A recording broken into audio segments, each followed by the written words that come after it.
All right, moving on into the final segment of this podcast, we're going to go over our rights. So we all clear, these are what our basic rights are, and I'm going to give you an explanation on how to defend them because some of y'all need to know. All right, so the Bill of Rights, and what does it say? Because it's the First Amendment of the Constitution, we the people and all that, right? First Amendment. This is your First Amendment right. The First Amendment provides several rights to protections to expression of ideas through speech in the press, to assemble or gather with the group to protest or for other reasons, and to ask the government to fix problems. It also protects the right to religious beliefs and practices. It prevents the government from creating a favor or favoring a religion, right? So this is the First Amendment, and this segment might go a little bit longer. I'm sorry, but this is the First Amendment, your freedom of speech. What do you do when you don't use they try to take away your freedom of speech? You don't shut the fuck up. You speak anyway. You protest. You do it. You just do it. You speak. You express yourself.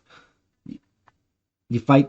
You accept it. You fight the consequences. You refuse to give up. Right? You just gotta protest. You gotta speak. You just always speak your mind until they start coming at you. Like, people will help you.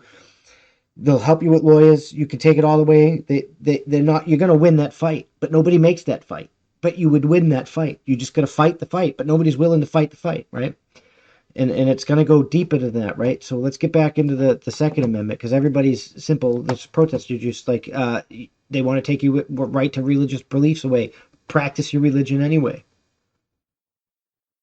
They want to take your right to assemble or gather away. Assemble or gather anyway.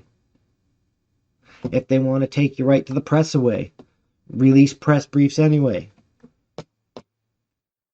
Right? That's how you defend against that. That's how you utilize that right. You defend against it by utilizing it. All right. So the Second Amendment protects the right to keep and bear arms. Right.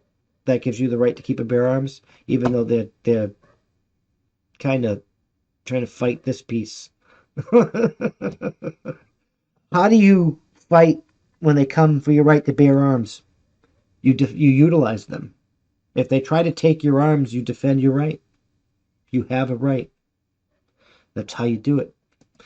This one is it protects your Third Amendment right protects your right for it's the quartering. It's the quartering clause. You can't quarter soldiers. So if they try to quarter soldiers in your home, how you defend against that? You kick them out. Your Fourth Amendment rights, boom, bans the government from unreasonable search and seizures without a warrant. How do you do that? How do you defend against that? By using this. By not, if they're kicking, or, well, by using this, you got to go down the list. You always go down the list. So, if you verbalize your rights, you don't have a warrant, you don't have the right, get off my property. But if they don't get off your property, they're trespassing. And by law, you can use this to defend against trespassing.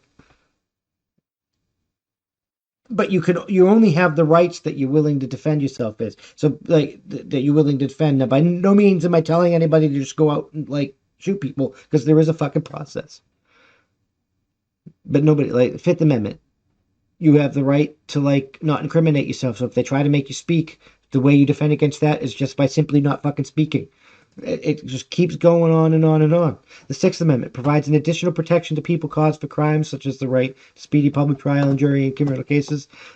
The way you fight this is by ignoring the justice system, escaping, going on the run, becoming an outlaw.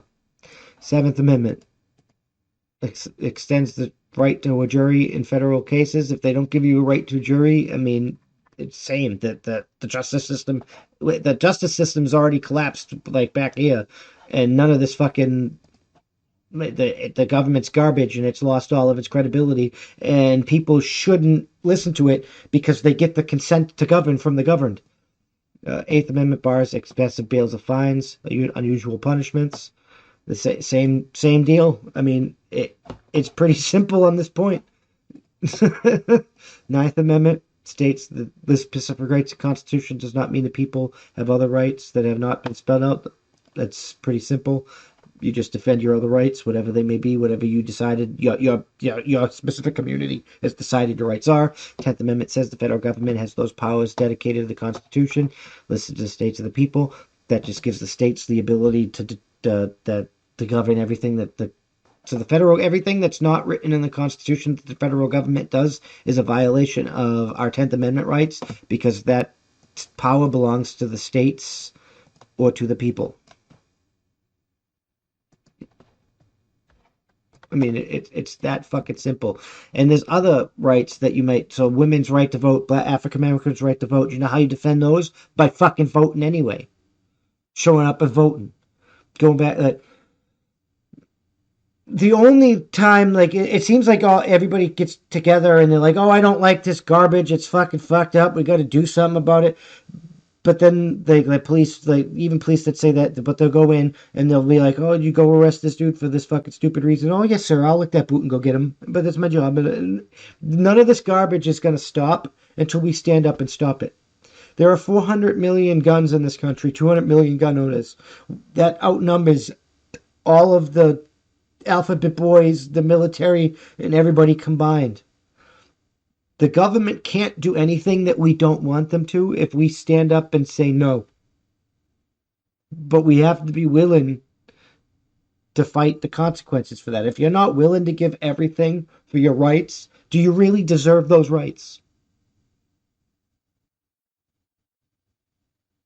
I don't know. Maybe we should go to a citizenship for service type model where you don't have any rights unless you're serving some. You just have basic protections. So you can't be murdered or raped and shit. And you can still live if you choose not to serve.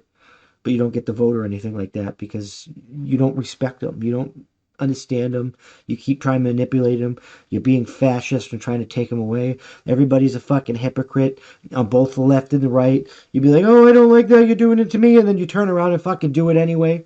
This is not going to stop until we fucking stand up and actually stop it. If a community stood up, if 200 million gun owners stood up and was like, I don't fucking think so, I doubt there would be a war. But if the government took it there, we would wipe the floor with them. I'm just fucking saying. But anyways, that's all I have for today. As always, I'm Doc Camo, and this has been my thought of the day, and I'll see you in the next one. Peace.